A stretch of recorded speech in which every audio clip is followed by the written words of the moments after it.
Hello friends, my name is Sachin Malik and in this video we are going to learn how we should play with our pawns, knights and bishops in the opening. Let's start with the pawn first. We should start with the central pawn. We can start the game with the d4 or we can start the game with the e4 pawn. Why we should start with the central pawn? Because if we start with the central pawn, then it controls d5 central square and it opens the diagonal of the light square bishop. You can also start the game with d4 pawn.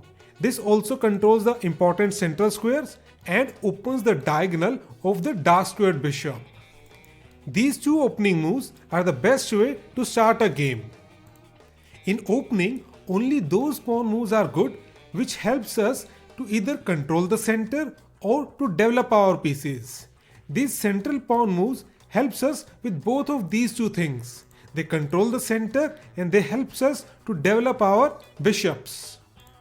What about these kind of pawn moves? Are they good? Answer is no.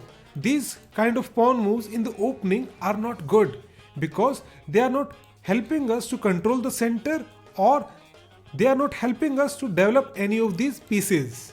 We should avoid the corner pawn moves in the opening. What about this move? Is this a good move? Answer is no.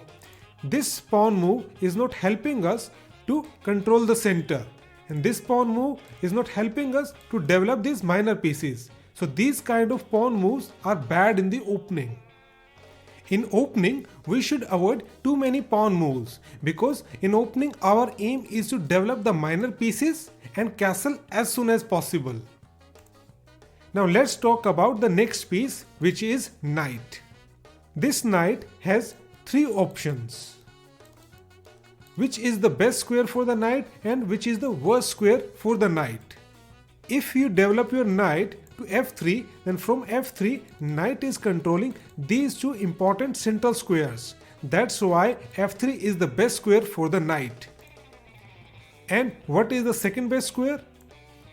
Well, if you put your knight to e2, then from knight is controlling at least one central square. So this is the second best option for the knight. And if we talk about the h3 square, then it is the worst square for the knight because knight is not controlling any of these central squares.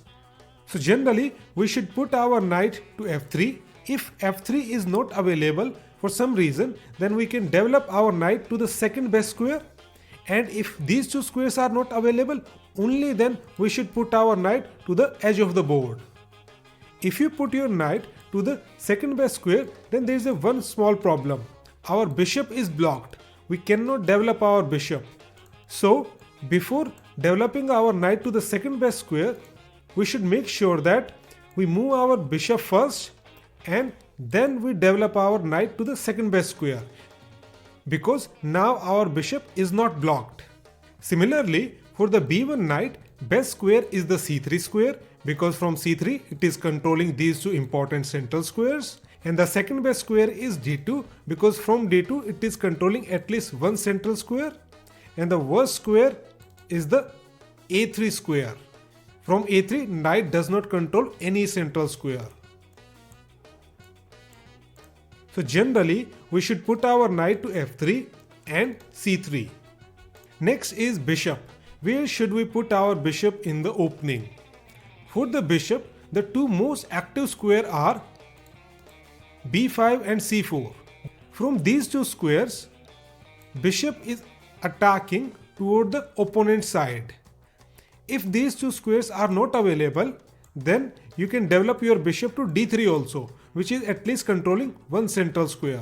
And if this square is also not available, then you have to develop your bishop to e2.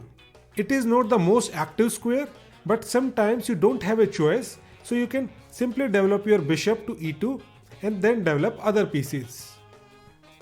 There is one thing that you should not do with your bishop. Let's say you develop your knights first and now you want to develop your bishop. You should not block the central pawn with your bishop. If you block the central pawn with your bishop, then your c1 bishop cannot get out. and it will be a development problem for you. So do not block the central pawn with your bishop. If you want to develop your bishop to d3, then first you should play d4, and now you can play d3. Now the bishop is not blocking the central pawn.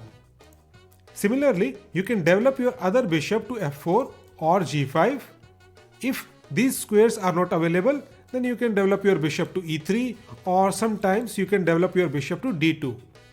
Let's review what we have learned in this video.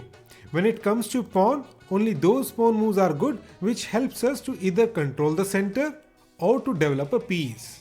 What about the knight? The best square for the knight is the f3 square, and the worst square for the knight is the h3 square.